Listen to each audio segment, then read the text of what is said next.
السلام علیکم ورحمۃ اللہ وبرکاتہ۔ آج کے خطبے کا عنوان ہے حسد، حقیقت، نقصانات اور اس کا علاج۔ الحمدللہ والصلاۃ والسلام علی رسول اللہ، اما بعد۔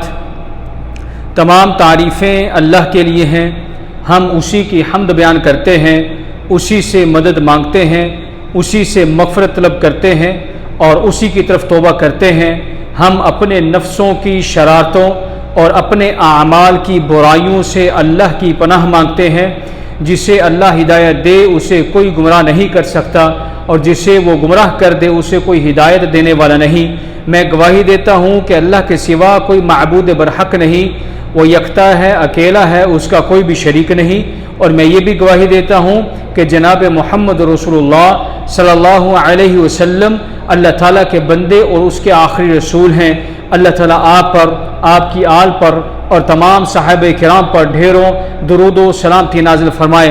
حمد و ثنا کے بعد، اے لوگو، اللہ سے اس طرح ڈرو جیسے اس سے ڈرنے کا حق ہے، اور اس کی نگرانی کا تصور کرو پوشیدہ باتوں اور سرگوشیوں میں بھی، اور جان لو کہ تمہارے جسم آگ برداشت نہیں کر سکیں گے۔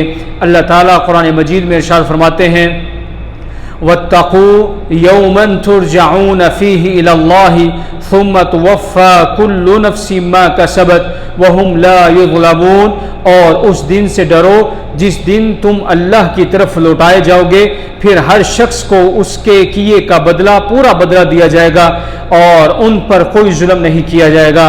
اے اللہ کے بندو، جب انسان کسی خطرناک بیماری میں مبتلا ہو جائے تو وہ فوراً اس کا علاج کرنے اور اس سے بچنے کی کوشش کرتا ہے، لیکن ایک اور مہلک مرض بھی ہے، ایک ایسا دل کا مرض جو روح کو عذاب دیتا ہے اور جسم کو کھا جاتا ہے، وہ مرض ہے حسد کرنا۔ رسول اللہ صلی اللہ علیہ وسلم نے ارشاد فرمایا، دب الیکم داء الامم قبلکم الحسد والبغضاء والبغضاء هي الحالقة لا اقول تحلق الشعر ولكن تحلق الدین۔ تم میں پہلی امتوں کی بیماری سرایت کر چکی ہے، تم میں پہلی امتوں کی بیماری سرایت کر چکی ہے، حسد اور بغض ہی اصل میں مونڈ دینے والی چیز ہے۔ میں یہ نہیں کہتا کہ یہ بال مونڈ دیتی ہے، بلکہ یہ دین کو مونڈ ڈالتی ہے۔ رواہ ترمذی۔ حسد وہ پہلا گناہ ہے جس کے ذریعے آسمان میں اللہ کی نافرمانی کی گئی، اور زمین پر بھی۔ آسمان میں ابلیس نے آدم علیہ السلام سے حسد کیا، زمین میں قابیل نے حابیل سے حسد کیا۔ حسد ایک چالاک چور ہے جو نیکیوں کو چوری کر لیتا ہے۔ رسول اللہ صلی اللہ علیہ وسلم نے ارشاد فرمایا، ایاکم والحسد فإن الحسد یأکل الحسنات کما تأکل النار الحطب۔ حسد سے بچو، کیونکہ حسد نیکیوں کو ایسے کھا جاتا ہے جیسے آگ لکڑی کو کھا جاتی ہے۔ رواہ ابو داود۔ حسد مذموم یعنی برا ہے، اور حسد کرنے والا ہمیشہ غم میں مبتلا رہتا ہے۔ حسد کرنے والے کے دل میں حسد کی آگ ہی بھڑکتی رہتی ہے۔ امام سمرقندی رحمہ اللہ ارشاد فرماتے ہیں، یصل الی الحاسد خمس عقبات قبل ان یصل حسده الی المحسود، غم لا ينقطع ومصیبت لا یؤجر علیہا ومذمة لا يحمد عليها وسخط الرب ويخلق عنه باب التوفیق۔ حاسد کو 5 سزائیں پہنچتی ہیں اس سے پہلے کہ اس کا حسد محسود جس سے حسد کیا جائے اس کو پہنچے۔ ایک، نہ ختم ہونے والا غم، دوسرا ایسی مصیبت جس پر اسے اجر نہیں ملتا، تیسرا ایسی مذمت جس پر اس کی تعریف نہیں کی جاتی، چوتھا رب کا غضب، اور پانچواں اس پر توفیق کا دروازہ بند کر دیا جاتا ہے۔ لہذا اللہ کی شان کے لائق ہے یہ عدل کہ حسد سے پہلے اپنے کرنے والے کو ہی وہ ہلاک کر دیتا ہے۔ حاسد اللہ کے فیصلے کے خلاف کھڑا ہوتا ہے، کیونکہ وہ اللہ کی طرف سے بندے کو دی گئی نعمت کو ناپسند کرتا ہے، حالانکہ وہ نعمت اللہ ہی کی طرف سے اس بندے کے لیے مقدر کی گئی تھی۔ الا قل لمن كان لي حاسدا، اے وہ شخص جو مجھ سے حسد کرتا ہے اس سے کہہ دو، اتدری علی من اسأت الادب، کیا تجھے معلوم ہے تو نے کس سے بدتمیزی کی ہے؟ اسأت علی اللہ فی فعلہ، تو نے در حقیقت اللہ کے کام میں گستاخی کی ہے، لأنک لم ترض لی ما وہب، کیونکہ تو اللہ کی عطا کردہ نعمت پر مجھ سے راضی نہ ہوا۔ حسد کے بڑے علاجوں میں سے اللہ کے فیصلے پر راضی ہونا بھی ہے، ہمیشہ باقی رہنے والی آخرت کو یاد کرنا اور فراں ہونے والی دنیا سے بے رغبتی اختیار کرنا شامل ہے، کیونکہ حسد کا اصل سبب دنیا کی محبت ہے۔ حضرت ابو درداء رضی اللہ تعالیٰ عنہ بیان فرماتے ہیں، من اکثر ذکر الموت قل حسدہ، جس نے موت کو زیادہ یاد کیا اس کا حسد کم ہو جاتا ہے۔ حسد کے علاجوں میں سے ایک یہ بھی ہے کہ یہ جاننا کہ اللہ تعالیٰ نے پاک دلوں والوں کے لیے کتنے عظیم اجر تیار کر رکھے ہیں۔ حضرت انس بن مالک رضی اللہ تعالیٰ عنہ بیان کرتے ہیں کہ ہم رسول اللہ صلی اللہ علیہ وسلم کے ساتھ بیٹھے ہوئے تھے کہ آپ صلی اللہ علیہ وسلم نے فرمایا، اب تمہارے سامنے ایک ایسا شخص آئے گا جو اہل جنت میں سے ہوگا۔ وہ شخص داخل ہوا اور چلا گیا تو ایک صحابی عبداللہ بن عمر رضی اللہ تعالیٰ عنہ اس شخص کے پیچھے ہو لیے اور اس کے ہاں 3 راتیں قیام کیا۔ پھر آخر کار اس سے کہا، میں نے آپ کے پاس اس نیت سے قیام کیا کہ آپ کا عمل دیکھ سکوں تاکہ میں بھی اس پر عمل کروں، لیکن میں نے آپ کو زیادہ عبادت کرتے ہوئے نہیں دیکھا، تو وہ کون سا عمل ہے جس کی وجہ سے آپ کو رسول اللہ صلی اللہ علیہ وسلم نے جنتی قرار دیا؟ تو انہوں نے جواب دیا، بس وہی ہے جو تم نے دیکھا، سوائے اس کے کہ میں اپنے دل میں کسی مسلمان کے لیے خیانت یا دھوکہ نہیں رکھتا اور نہ ہی کسی کو اللہ کی دی ہوئی کسی نعمت پر حسد کرتا ہوں۔ یہ سن کر حضرت عبداللہ رضی اللہ تعالیٰ عنہ نے کہا، یہ وہی صفت ہے جس کی وجہ سے آپ کو وہ مقام ملا اور یہی وہ چیز ہے جس پر ہم قادر نہیں۔ رواہ احمد۔ اور چونکہ حسد کرنے والا صرف اسی وقت مطمئن ہوتا ہے جب دوسروں سے نعمت زائل ہو جائے، اس لیے اللہ تعالیٰ نے اس کے شر سے پناہ مانگنے کا حکم دیا۔ ارشاد باری تعالیٰ ہے، وَمِن شَرِّ حَاسِدٍ إِذَا حَسَدَ، اور حسد کرنے والے کے شر سے پناہ مانگتا ہوں جب وہ حسد کرتا ہے۔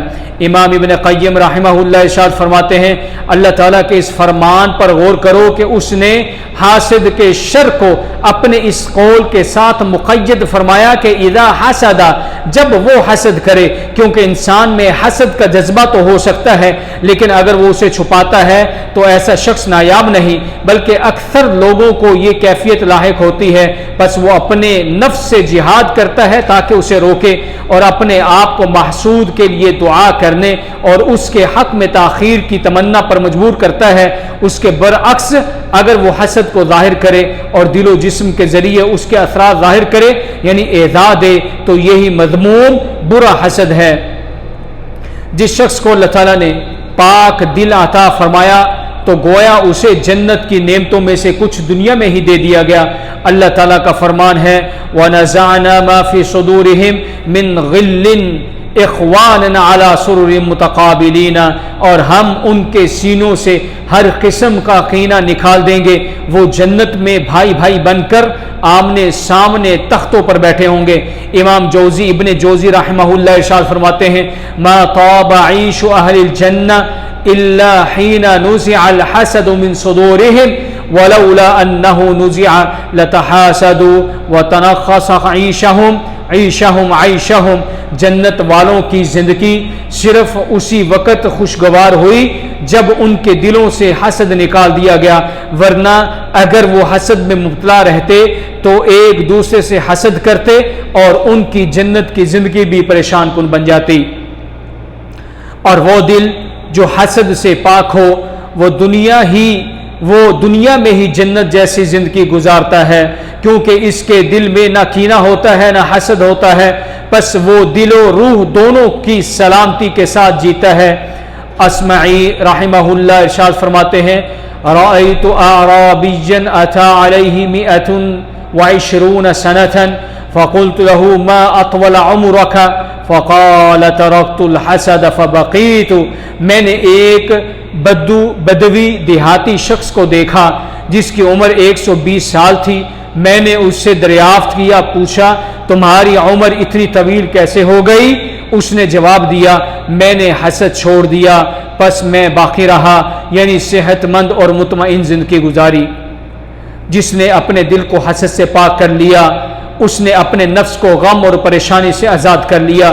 امام ابن حزم رحمہ اللہ فرماتے ہیں لو ان الناس صفوا نیاتهم وحسنوها لتعجلوا الراحة لأنفسهم وتفرغوا لمصالحهم ونالوا عظيم الأجر في الآخرة من غير أن يؤخر ذلك شيئا مما يريدونه في الدنيا.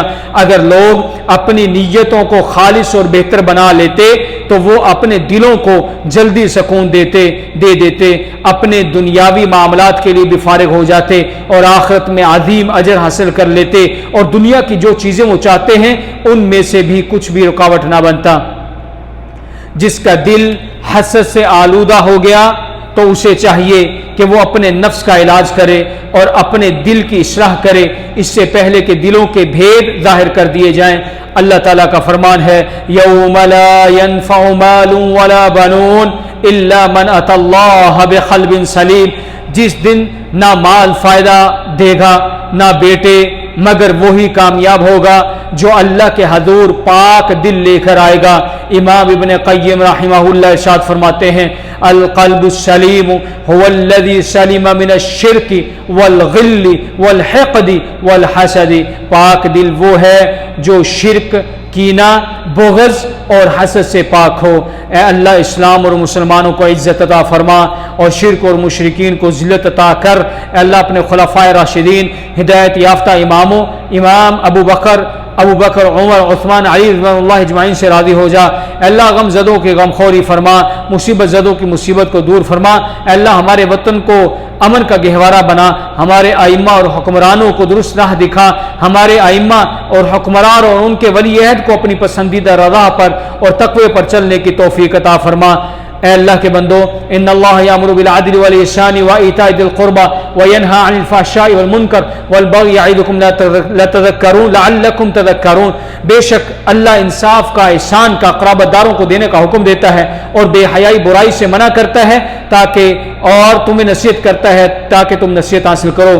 پس اللہ کا ذکر کرو تمہیں یاد کرے گا اور اس کی نعمتوں کو شکر ادا کرو تمہیں اور زیادہ دے گا. وَلَذِكْرُ اللَّهِ أَكْبَرُ وَاللَّهُ يَعْلَمُ مَا تَصْنَعُونَ. اور اللہ کا ذکر سب سے بڑا ذکر ہے اور اللہ جانتا ہے جو کچھ تم کرتے ہو.